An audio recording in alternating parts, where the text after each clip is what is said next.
I stepped into the underground garage, where my $150 million collection of racing cars was preserved like relics in a cathedral.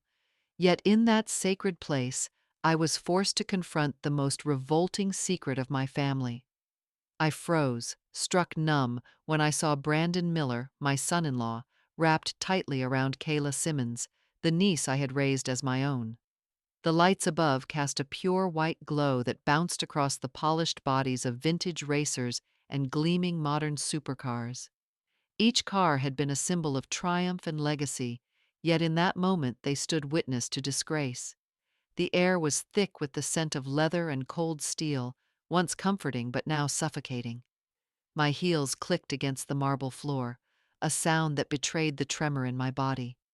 Their laughter echoed, intimate and shameless, piercing the reverence of the room. My breath faltered, my chest heavy with a weight I had never known. I wanted to speak, to shatter the moment with my rage, but words abandoned me. All I could do was stand and watch, my sanctuary turned into the stage of betrayal. Brandon had always worn the mask of dignity, the polite son-in-law who bowed his head at family dinners, the man who spoke with rehearsed respect. Yet here he stood, stripped of pretense, his hands claiming what should have been untouchable. Kayla leaned her head against his chest, her lips curled into a sly smile that revealed a cruelty I had never wanted to see in her. My breath felt trapped inside me as I watched them use my sacred garage as their private stage.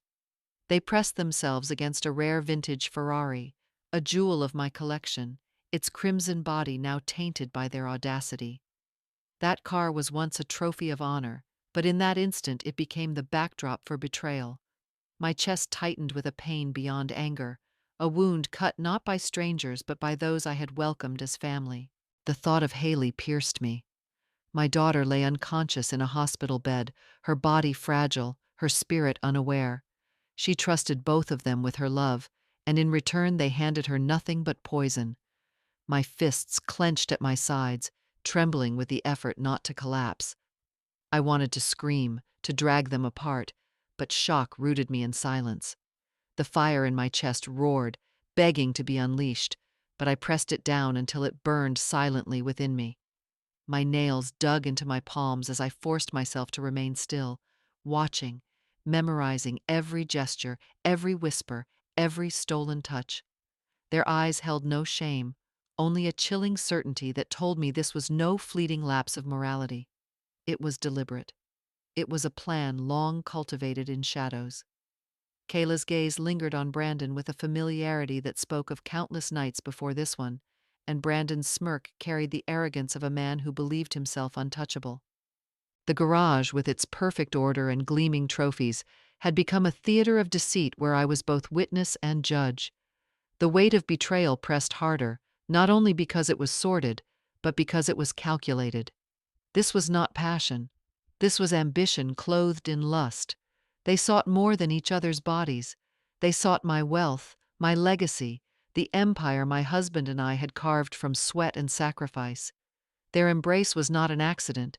It was an alliance. And in that moment I knew I could not simply grieve, I would have to fight. I rose onto the tips of my toes, my body trembling with the effort to remain soundless as I backed away from the poisoned scene. Each step felt like a razor against my soul, but silence was my shield. Silence was not weakness. It was the first step toward vengeance. My breath steadied as I reached the far end of the garage, the glow of the cars fading behind me like fading stars. Inside my mind, a storm gathered, but it was no longer chaos. It was order, cold and precise. I began to weave the threads of my retaliation. A private investigator would be hired, one who left no stone unturned. Every stolen glance, every transaction, every hidden meeting would be documented. Paper trails and digital traces would reveal the rot behind their facade. I thought of courtrooms, of judges, of the law that would bind them in chains they could not charm their way out of. They would not only lose their carefully polished reputations, they would lose the freedom they flaunted so carelessly and the wealth they lusted after with such hunger. My heart still ached, but it beat now with resolve. They thought betrayal made me powerless. They were wrong. It had awakened the sharpest part of me. The collection of racing cars was never just a display of wealth to me. It was the living legacy of my late husband, sealed and safeguarded by the weight of law. I often reminded myself that every gleaming body of steel, every roar of an engine, was not only insured globally, but documented with precision. Major insurance companies had appraised the collection, giving it a verified market value of $150 million. This was no vague estimation. It was ironclad proof of worth, recognized in courts and financial institutions alike. Each car, from the rare Ferraris to the vintage American muscle legends, was itemized in Schedule A, the appendix that lists assets within a revocable trust. A revocable trust is a legal entity my husband and I created to protect what we built. He entrusted me as the sole trustee, meaning I had full authority to manage, sell, or preserve every piece of the estate until the time came for transition. And that transition was clearly written. Haley, my only daughter, lay in hospital now, unaware of the poison that surrounded her, but in black and white she was the beneficiary. The term beneficiary means the rightful heir to receive what the trust holds once conditions are met. My husband had been deliberate, ensuring that no outsider, no schemer, no in-law could lay claim. The trust was not just financial protection, it was a fortress, one that required biometric verification, notarized documents, and court recognition to move even a single car from its rightful ownership.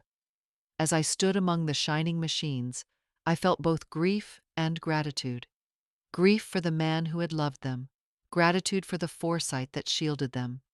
Yet even a fortress can be threatened, not from the outside, but from betrayal festering within one's own home. My son-in-law Brandon always cloaked himself in devotion, a son-in-law who bowed politely and spoke words soaked in filial respect. But beneath that facade lived a man driven by greed. He owned an auction house that specialized in vintage cars, his reputation polished as carefully as the navy suits he wore, his ties perfectly knotted, his shoes gleaming. To society, he was the image of refinement, the man who honored tradition, but I had seen the flicker in his eyes when he walked through my garage. His gaze lingered not on the history of the victories each car carried, but on the numbers, the insurance figures, the market value that only a dealer obsessed with profit could recite by heart. He knew every clause, every valuation, every loophole that might one day let him twist my husband's legacy into his own fortune. His voice often rang with affectionate words about family, about loyalty, about gratitude to me.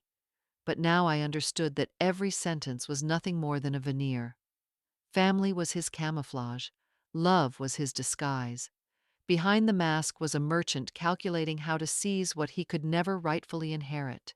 Standing in his presence was like standing near a predator dressed in silk, smiling, waiting, biding his time. Kayla, the daughter of my late sister, was the child I raised as my own. I gave her a place in the Peterson estate, a roof above her head, the same privileges I gave to Haley. She had the luxury of silk sheets, private tutors, and credit cards that never seemed to rest. But indulgence fed her recklessness. She drifted through nights at bars and clubs, chasing the glitter of excess, her laughter hollow and her eyes always searching for more. Designer handbags piled up in her closet, receipts scattered like trophies of vanity. Yet beneath the gloss there was a darkness I had long ignored. Kayla lived in my home, but she carried a wound that festered with time. She resented Haley, the daughter I called my pride, the girl who bore my husband's name as her birthright.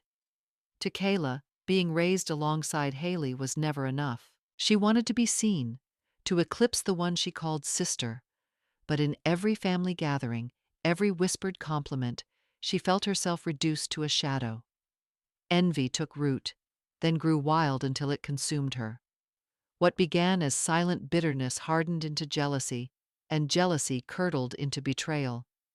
Kayla chose the path of resentment, and in Brandon she found not love, but an accomplice to her hunger. Haley, my only daughter, was my entire world. She had chosen medicine, not because of prestige or wealth, but because her heart beat for others. In white coats and gentle smiles, she carried a grace that reminded me of her father's integrity, a humility that made her beloved by patients and colleagues alike. Unlike Kayla, she never sought the spotlight. She listened more than she spoke. She gave more than she received. She was my pride, my comfort, the one person I trusted to carry our family's name with honor. Then came the night of the so-called accident. A phone call shattered the quiet of my home, words tumbling through the receiver about twisted metal and flashing sirens. They called it a traffic accident, but something in me resisted that word. My instincts whispered darker possibilities, whispers that grew louder with every unexplained detail, every shadow I could not name. Now she lay still in a hospital bed, her chest rising and falling with the help of machines, her future teetering between hope and despair. I visited her daily, held her hand, prayed for her return. And when I saw Brandon and Kayla in my garage, entwined in betrayal, the pain doubled. My daughter fought for her life, unaware that her husband and her cousin had already carved a blade straight into my heart. One afternoon I sat in my study, the leather chair creaking softly as I opened the thick folder of insurance documents. My eyes skimmed the familiar pages until they landed on a line that made my pulse stop. There it was, my name, my signature, flowing neatly across forms I had never touched. For a moment I thought perhaps I had forgotten, that age had played a trick on me. But no. I knew my own hand, and though the pen strokes looked eerily perfect, they did not belong to me. It was forgery, subtle and deliberate. The documents detailed several of my rarest cars, and the ownership fields had been quietly altered, shifting from my name toward Brandon's control. The more I read, the clearer the pattern became. These papers were not misplaced or misfiled.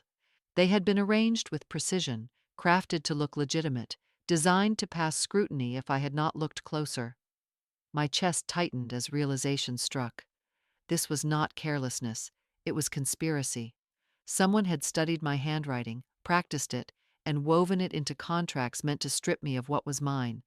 The trust my husband built, the protections we placed, were being tested by a scheme born inside my own family circle. As the shadows stretched across the study, I understood that the betrayal was no longer a secret act of lust.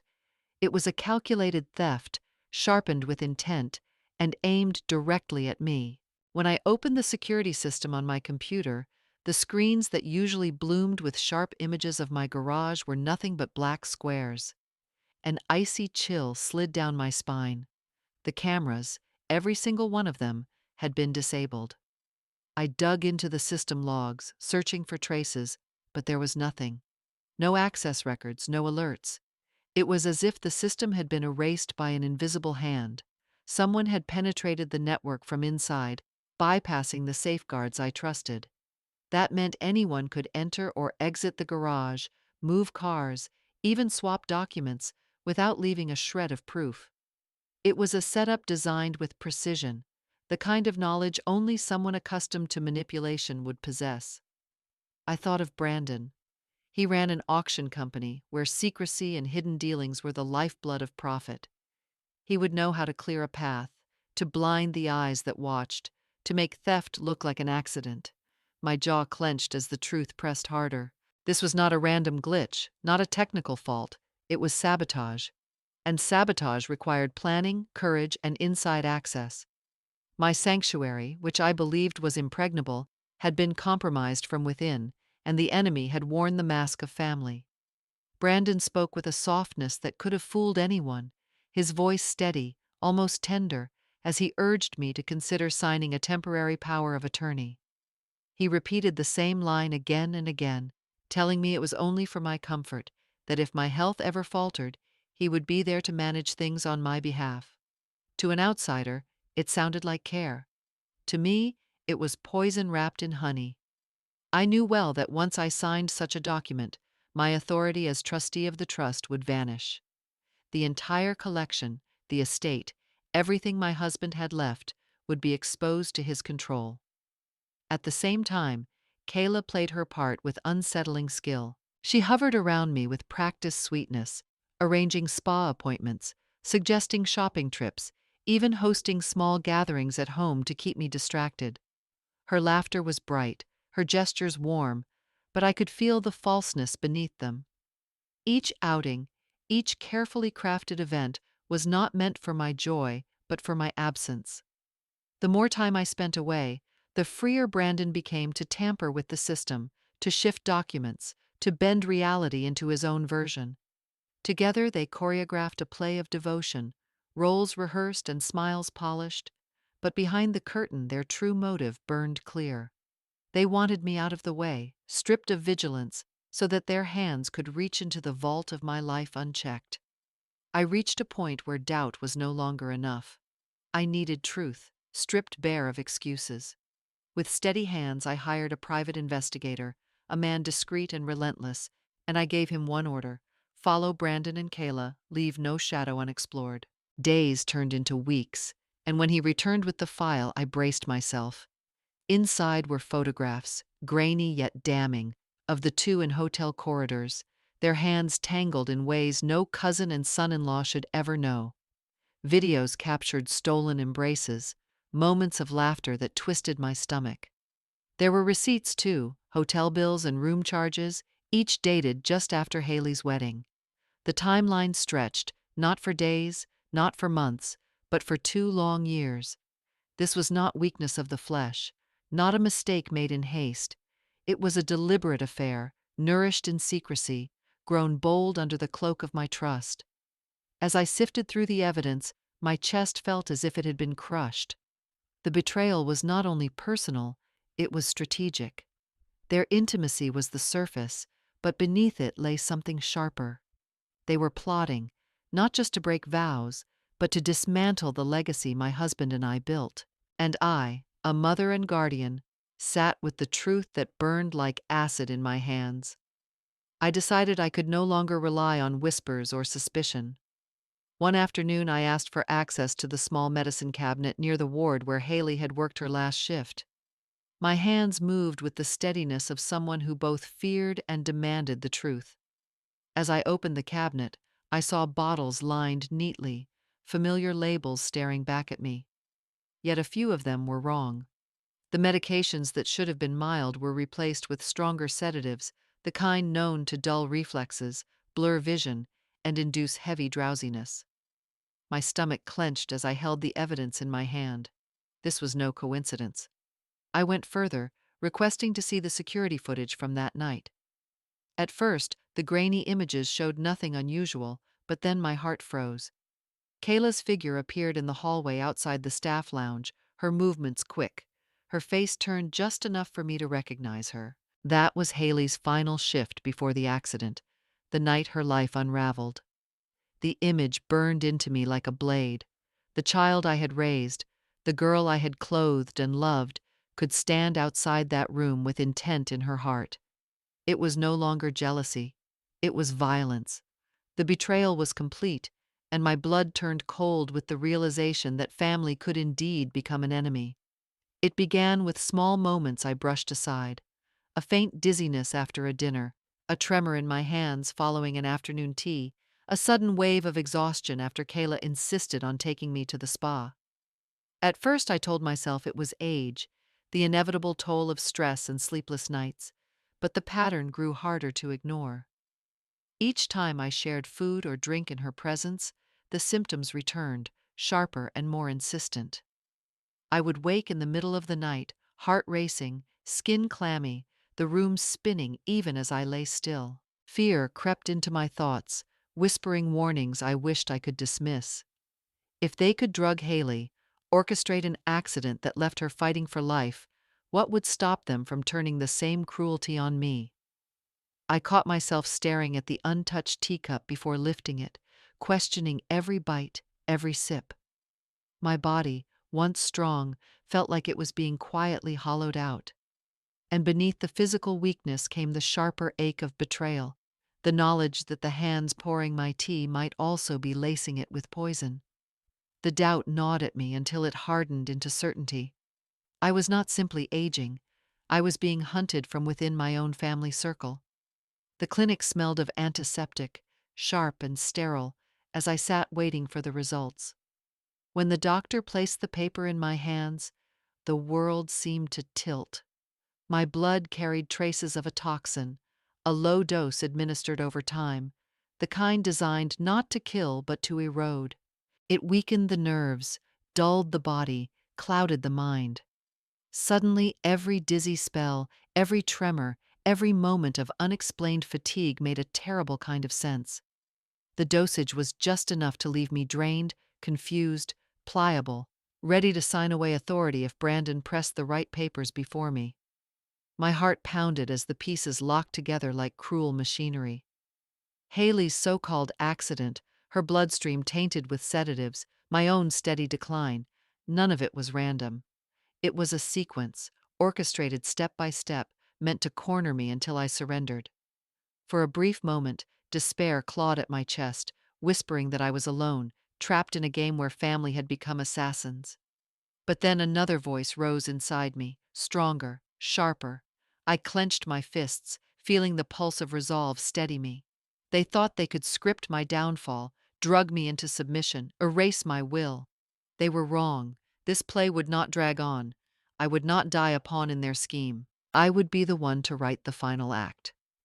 A few days later, I found myself in Matthew Rogers's office, its walls lined with heavy books on law and finance.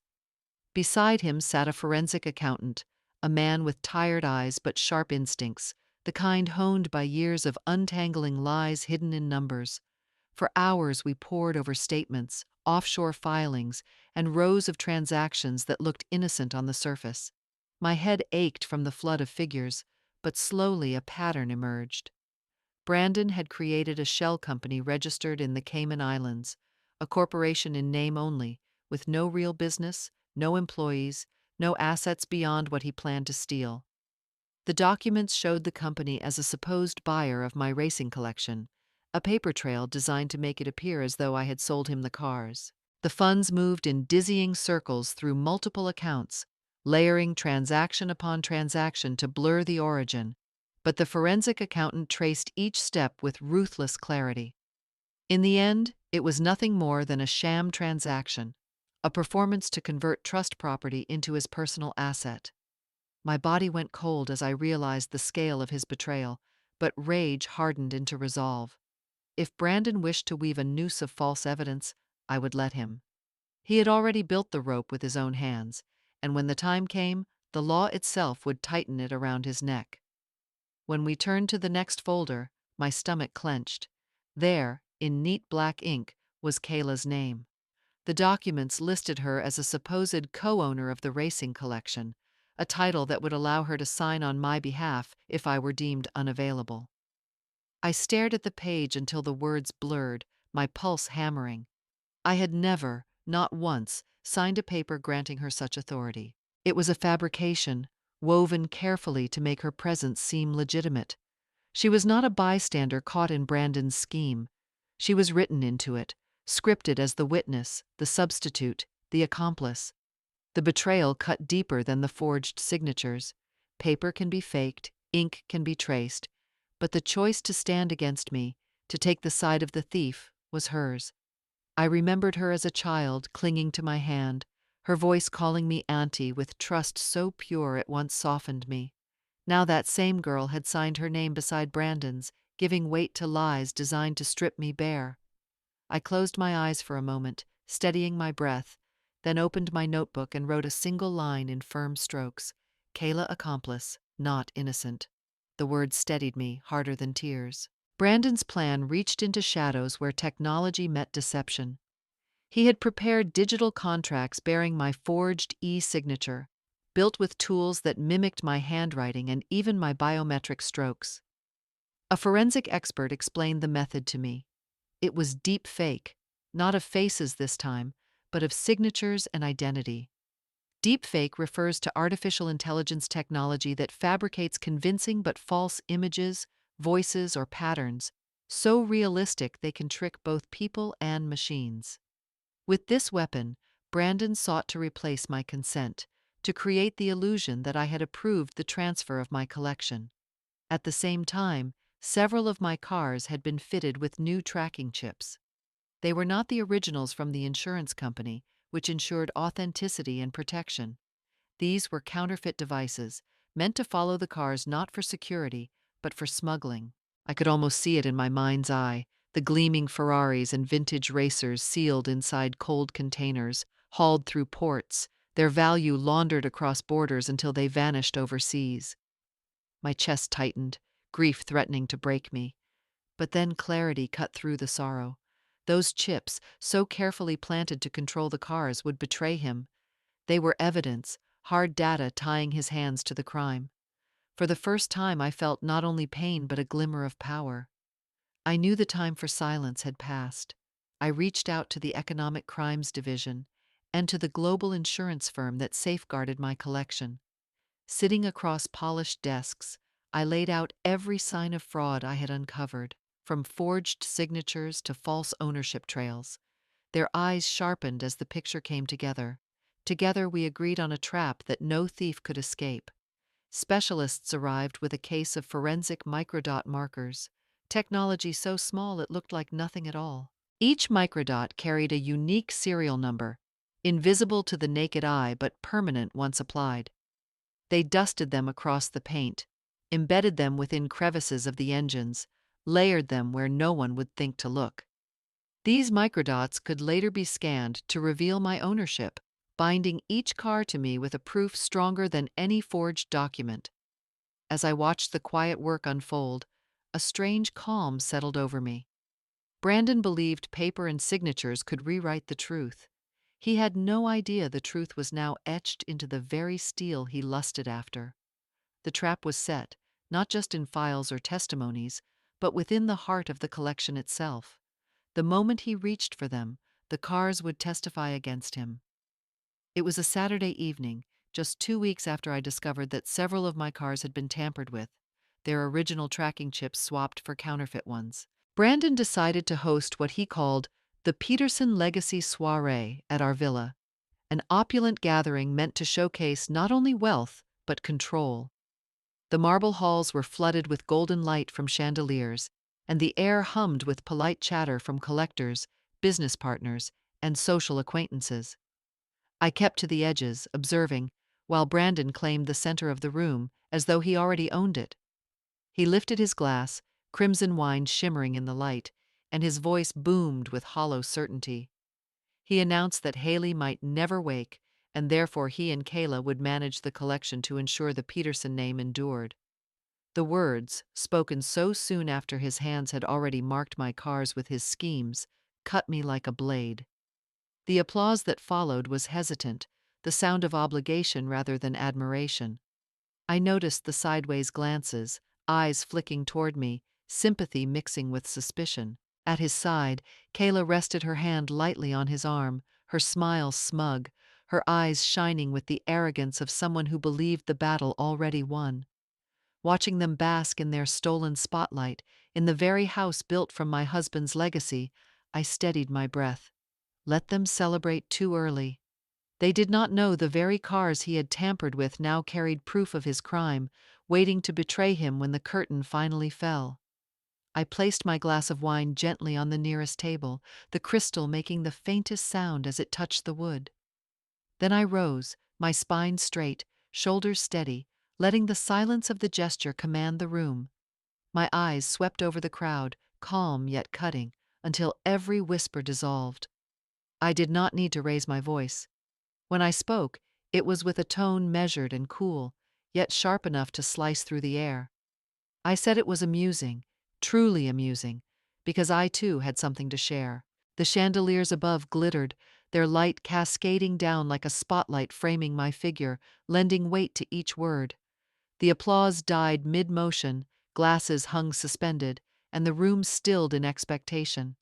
I could feel the weight of every gaze settle on me, curiosity tangled with unease. Across the hall, Brandon's confident smile faltered, the smooth mask cracking just enough to reveal a flicker of doubt. His brows drew together, a crease of irritation betraying nerves he could not hide. Beside him, Kayla bit down on her lower lip, her hand tightening against his sleeve. Instinct warned her that the performance was about to unravel. I let the silence linger for a heartbeat longer, savoring the moment when power shifted. subtle yet undeniable. Matthew stepped forward with deliberate calm, his presence steadying the rising tension. He opened his laptop and with a swift motion connected it to the massive screen behind him. His voice carried with clarity, neither loud nor theatrical, but with the gravity of truth. He invited everyone to watch the evidence. The first clip appeared, grainy yet undeniable. Brandon and Kayla in a hotel room, their lips locked. The timestamp marked just 1 week after Haley's wedding. A gasp rippled through the room. The screen shifted to another video, this one from inside my garage. Brandon's voice echoed as he and Kayla discussed switching insurance files, their words cold and transactional, dividing my collection like spoils. Murmurs grew sharper among the guests. Then came the recording of a phone call, Brandon's tone harsh and commanding. He ordered someone to prepare the power of attorney, boasting he would make me sign. The room froze in stunned silence, only the sound of his own betrayal hanging in the air. Finally, Matthew pulled up the forensic report, the expert analysis glowing on the screen. It confirmed with scientific precision that the signature on the supposed power of attorney was a forgery, not mine. The weight of proof pressed down like a gavel. All eyes turned, not to me, but to Brandon and Kayla, their performance stripped bare under the relentless light of evidence. The screen shifted once more, and the room seemed to hold its breath. A medical report appeared first, stark and clinical, showing Haley's blood work the night of her accident. The results confirmed traces of a strong sedative, proof that her crash was no mere misfortune but an engineered act. Gasps echoed as the next slide followed, my own blood tests. Month after month, low doses of toxins had been detected, enough to weaken my body, cloud my judgment, and make me vulnerable to manipulation. The air grew heavier, the silence charged with disbelief and outrage. Then came the final strike. The forensic accountant's report filled the screen, unraveling the web of offshore deceit. It revealed the shell company in the Cayman Islands, a hollow entity used to mask ownership, and an escrow account hiding millions, evidence of blatant money laundering tied directly to Brandon. The audience sat stunned, the clinking of glasses replaced by the sharp crash of one shattering against the marble floor. At that precise moment, the doors opened and uniformed officers stepped in. Their voices rang with authority as they announced the charges: fraud, forgery, conspiracy to steal, and poisoning. All eyes turned to Brandon and Kayla. His face drained of color, hers trembled, lips quivering without sound. The grand party, once a stage for arrogance, had transformed into a courtroom without walls, where truth crushed every lie beneath its weight. The days following the party unfolded like a storm that never ceased. In the courthouse, beneath the solemn crest of justice, the prosecutor rose and read the charges against Brandon: attempted murder, grand larceny, fraud, forgery, conspiracy.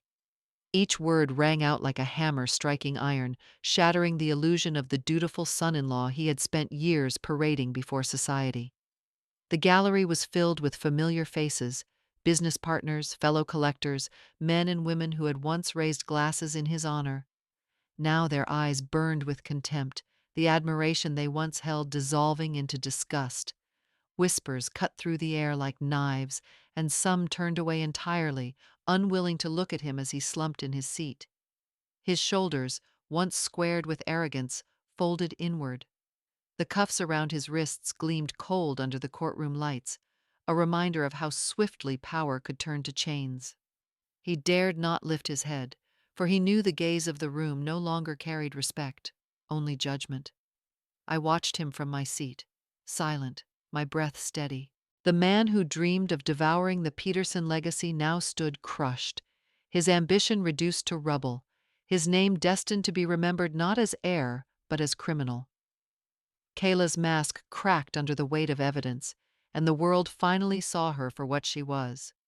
No longer the dutiful niece, no longer the girl people pitied for losing her parents. She stood exposed as an accomplice. The investigators laid out her charges with brutal clarity: deliberate poisoning, a crime that carried not only years behind bars, but a stain that would never wash from her name. The whispers spread quickly among the family circle, voices once filled with sympathy now edged with scorn. They murmured that she had never known gratitude, that every kindness given to her had been met only with betrayal. Those words hung in the air like a verdict sharper than any gavel. Kayla broke then, her composure collapsing into desperate sobs, her hands trembling as if begging for someone, anyone, to believe she was innocent. But no one moved. No hand reached for hers. The tears streaked down her face did not soften hearts. They only magnified her fall. To the eyes of the room, she was no longer a victim of circumstance, but a conspirator who had chosen greed over blood. Her cries echoed hollowly in the silence, the sound of a life unraveling with no redemption waiting at the end. The downfall came swiftly, like a house of cards collapsing under its own weight. Brandon's vintage car auction company, once touted as a rising empire, had its accounts frozen and every file sealed by court order. News spread fast. Contracts that had taken him years to secure were dissolved in days, partners cutting ties with brutal efficiency. The press seized on every detail. His scandal splashed across front pages. The man once praised for charm now branded as fraud. In the collector's world, his name became poison, whispered only with contempt. I stood apart, watching as the empire he built on lies crumbled. There was no triumph in my heart, only the quiet recognition that justice had finally caught up. When the police escorted Brandon and Kayla outside, the night exploded with flashes from cameras. The reporters shouted, their lenses devouring the sight of the disgraced pair. Brandon tried to shield his face, but the cuffs betrayed him. Kayla stumbled, her wrists bound, the chain clinking like a cruel rhythm of fate. Before the grand villa, the rows of racing cars gleamed, each one untouched, each one waiting. Their engines remained silent, their glory intact, while their would-be thieves shuffled toward a police van. I exhaled softly, my words unspoken except in my mind. The only ride they got was in a police van. I sat alone in the old leather armchair, its worn creases familiar beneath my hands, surrounded by the vast stillness of the garage. The halogen lights glowed above, casting their white reflection across the polished steel of the racing cars. Every curve, every gleam of metal shone with a cold sharpness, beautiful yet distant, as if untouched by all that had unfolded. This space, once a sanctuary, once our family's cathedral of pride, had become a chamber of silence, heavy with memory and loss. The tick of the wall clock echoed faintly, stretching each second into a reminder of solitude. In the quiet, my own voice rose within me. I had raised Kayla as my own child. I had trusted Brandon as though he were blood. Yet the deepest wound came not from strangers, but from within my own home. My eyes moved slowly over the cars, and with each one came a memory of my husband, of his victories, of the love that built this collection. Now they stood as more than trophies. They were witnesses to betrayal, to survival, to the battle fought over their worth. I whispered to the silence, unsure if it was a question or a confession. I have kept the legacy, but does victory mean happiness? The cars gave no answer. Only their quiet gleam held me, reflecting a truth I could not escape. My eyes fell upon the photograph resting on the tool bench, framed in simple wood.